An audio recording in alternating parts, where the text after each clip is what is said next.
इस वीडियो में हम लोग बिहार बोर्ड क्लास 7th प्रश्नावली 15.3 का क्वेश्चन नंबर 3 से देखेंगे इस वीडियो में। तो देखते रहिएगा वीडियो को लास्ट तक। तो चलिए बिना समय के हम करते वीडियो को स्टार्ट। तो यहाँ पर देखिए क्वेश्चन नंबर 3 कह रहा है निम्नलिखित आकृतियों की परिमिति ज्ञात कीजिए। तो चलिए इसको हम अपने कॉपी में इनको अच्छा से समझते हैं। तो यहाँ पर देखिए क्वेश्चन नंबर 3 क्या दिया हुआ है। क्वेश्चन नंबर 3 कह रहा है निम्नलिखित आकृतियों, यानी कि जो निम्नलिखित यानी कि तीनों जो आकृति दिया हुआ है इस आकृति की परिमाप ज्ञात कीजिए। इस आकृति की तीनों आकृति की क्या करना है, आपको परिमाप ज्ञात करना है। तो सबसे पहले तो हमें ये समझना होगा ये है क्या चीज़ का आकृति, इसका परिमाप जो निकालेंगे इसको। तो देखिए जब यहाँ पे इस प्रकार से रहता है, यहाँ पे देखिए ये जब इस प्रकार से गोल रहता है तो ये क्या होता है हमारा, इसको कहते हैं वृत्त। और इसी वृत्त में यहाँ पर जब इस प्रकार से बिंदु लग जाता है तो इसको क्या कहते हैं, इस बिंदु को इसको कहते हैं हम केंद्र। और यहाँ से लेके यहाँ जब आ जाता है, यहाँ से लेके यहाँ तक हम जब, तो इसको क्या कहते हैं, इसको कहते हैं हम त्रिज्या। इसको त्रिज्या अंग्रेजी में इसको रेडियस कहते हैं, यानी कि आर कहते हैं। और जब यहाँ से लेके ये पूरा जब यहाँ से लेके यहाँ तक हो जाता है, यहाँ से यहाँ और यहाँ से लेके यहाँ तक, तो इसको क्या कहते हैं, तब कहते हैं हम इसको व्यास। तब इसको क्या कहते हैं, व्यास कहते हैं। लेकिन इसी प्रकार से तो ये भी चित्र है, लेकिन ये क्या है, आधा चित्र है, सिर्फ इतना ही है, यहाँ से लेके यहाँ तक दिया हुआ है। ये चित्र अंदर की इधर का पार्ट नहीं है इसमें, तो नहीं है, तो ये क्या हो गया, आधा वृत्त। जब आधा वृत्त दिया रहता है इस प्रकार से तो इसको हम क्या कहते हैं, अर्धवृत्त कहते हैं। तो यहाँ पर हम लिखेंगे अर्धवृत्त। अर्धवृत्त का ये क्या चीज़ है, ये जो 7 सेंटीमीटर दिया है त्रिज्या है, या फिर पूरा यहाँ पर देखिए इसको हम क्या कहेंगे, त्रिज्या कहेंगे या फिर व्यास कहेंगे। जब देखिए यहाँ पे जब इतना से लेके इतना तक दिया हुआ था तो हम इसको त्रिज्या कहते थे। इसी प्रकार से लेके ये यहाँ से लेके और यहाँ तक दिया है तो ये क्या हो जाएगा, त्रिज्या हो जाएगा। लेकिन अगर यहाँ से लेके यहाँ तक दिया रहता है ये 7 सेंटीमीटर, यहाँ पर लिखा रहता है 7 सेंटीमीटर, तब जाकर के हम कहते हैं व्यास। लेकिन यहाँ से लेके यहीं तक दिया हुआ ये 7 सेंटीमीटर, तो लिखेंगे अर्धवृत्त का त्रिज्या। अर्धवृत्त का त्रिज्या बराबर दिया हुआ है कितना, 7 सेंटीमीटर, तो लिख देंगे 7 सेंटीमीटर।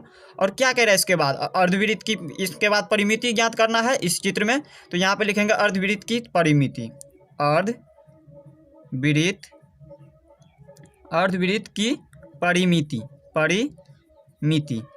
वीडियो को स्किप मत कीजिएगा, नहीं तो आप लोगों को कुछ भी समझ में नहीं आएगा। वीडियो को ध्यान से देखिए। हमने यहाँ पर लिख दिया अर्धवृत्त की परिमिति बराबर 2πr। ये किसका फार्मूला है, 2πr फार्मूला है पूरे वृत्त का।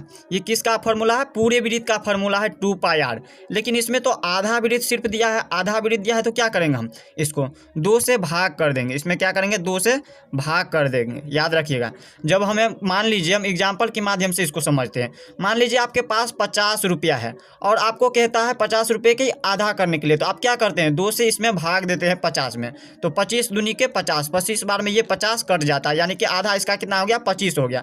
तो इसी प्रकार से ये पूरा वृत्त का क्या करना है, हम आधा का ही निकालना है, आधा करना है, तो हम इसको क्या करेंगे, 2 से डिवाइड कर देंगे, यानी कि भाग कर देंगे। तो देखिए ये 2 से ये 2 कट जाएगा, तो इसमें कितना आ गया, πr आ गया। तो यहाँ पर हम क्या करेंगे, इसी फार्मूला पे अर्धवृत्त की परिमिति अब देखिए कैसे निकालेंगे। पाई का मान क्या करना है आपको, 22/7 रख लेना है। 22/7 ये मान होता है पाई का। पाई का 2 मान होता है, पहला तो 22/7 और दूसरा होता है 3.14। तो इसमें हमें क्या करना है, 22/7 रख लेना है इसका मान। ये तो प्लस में यहाँ पे ये भी हो जाएगा 2πr/2 और प्लस में होता है 2r। इसका फार्मूला होता है अर्धवृत्त की परिमिति, इस प्रकार से होता है, यानी कि πr प्लस में 2r, ये हो गया इसका फार्मूला।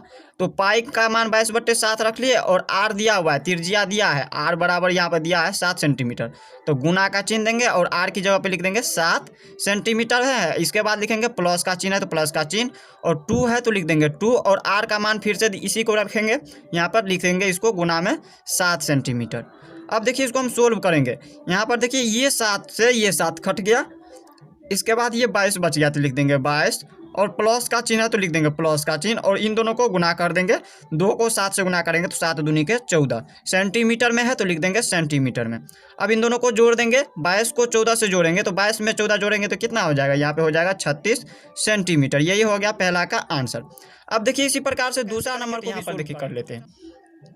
इसमें देखिए यहाँ पे 4 ठो अर्धवृत्त दिया हुआ है, यानी कि आधा आधा वृत्त दिया है। ये वर्ग है, ये क्या है, ये एक वर्ग दिया हुआ है। ये इस प्रकार से एक वर्ग है और इस वर्ग में 4 ठो अर्धवृत्त है, यानी कि आधा आधा वृत्त है। जब आधा वृत्त रहता है तो हम क्या कहते हैं, इसको अर्धवृत्त कहते हैं। तो ये एक तो पहला अर्धवृत्त हो गया, ये दूसरा वृत्त हो गया, ये तीसरा और ये चौथा अर्धवृत्त। इसमें 4 ठो वृत्त अर्धवृत्त है। तो हम इसमें क्या करेंगे, यहाँ पर हम लिख लेते हैं, यहाँ पर लिख लेते हैं दूसरा नंबर का, ये पहला नंबर था और ये दूसरा नंबर का इसका है। तो यहाँ पर लिखेंगे हम जानते हैं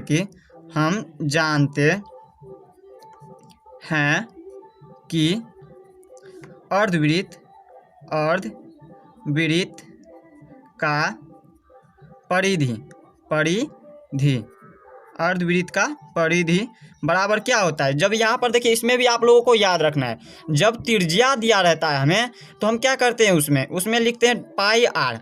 और जब हमें अर्धवृत्त का, देखिए यहाँ पर लिखे हैं ना पाई आर, जब अर्धवृत्त का त्रिज्या दिया हुआ था तब परिमिति जब निकाल रहे थे तो पाई आर लिखे। लेकिन अगर यहाँ पे त्रिज्या की जगह हमें व्यास दिया रहे अर्धवृत्त का, तो हम क्या करेंगे, अर्धवृत्त का फॉर्मूला लगाएंगे परिमिति में।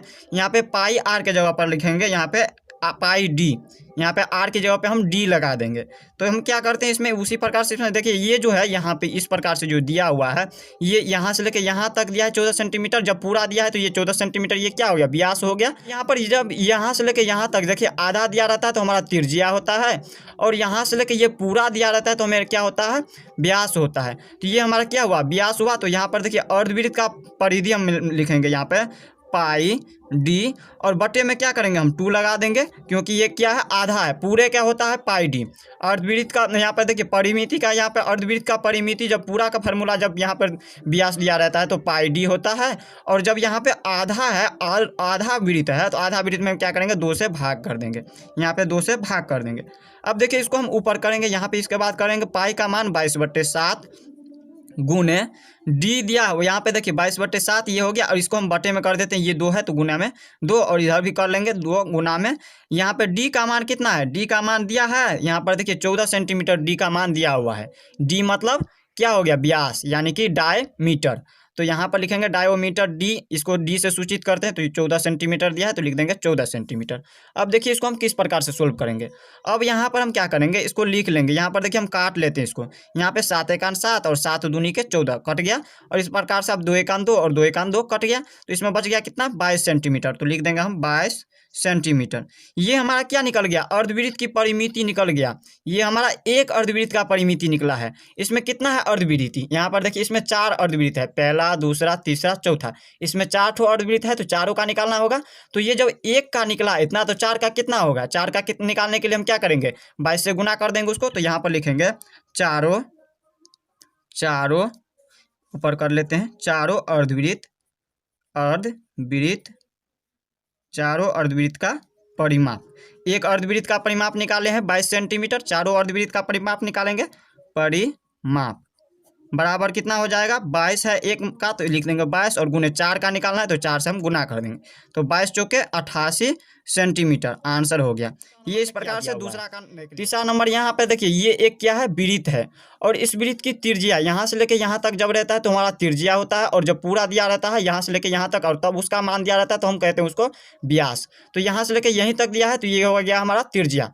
तो यहाँ पे वृत्त की त्रिज्या दिया हुआ है 7 सेंटीमीटर, तो लिख देंगे हम वृत्त की, ये क्या है, वृत्त है। जब इसमें ये आधा वृत्त था तो आधा वृत्त को हम कहते थे अर्धवृत्त, और ये पूरा वृत्त है तो हम डायरेक्ट कहेंगे वृत्त की त्रिज्या, वृत्त की त्रिज्या। ये तीसरा नंबर का है, वृत्त की त्रिज्या बराबर दिया हुआ है, कितना दिया है, 7 सेंटीमीटर, तो लिख देंगे 7 सेंटीमीटर।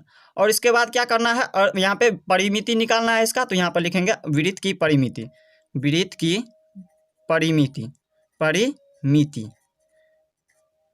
परिमिति बराबर कितना हो जाएगा, वृत्त की परिमिति का फॉर्मूला क्या होता है, 2πr। वृत्त की अर्धवृत्त की परिमिति होता है पाई आर, लेकिन वृत्त की परिमिति होता है 2πr। तो यहाँ पर लिखेंगे ये फार्मूला है वृत्त की परिमिति का, तो 2πr।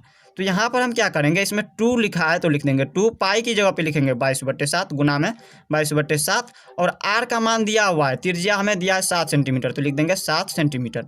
अब इसको हम काट कूट लेंगे, यहाँ पर देखिए ये 7 कट गया, इसमें बच गया कितना 22, और ये इधर 2 बच गया, तो 2 22 बचा है तो हम गुना करेंगे इसको, 2 को गुना करेंगे 22 से तो 22 दूनी के 44, और सेंटीमीटर में है तो लिख देंगे सेंटीमीटर में।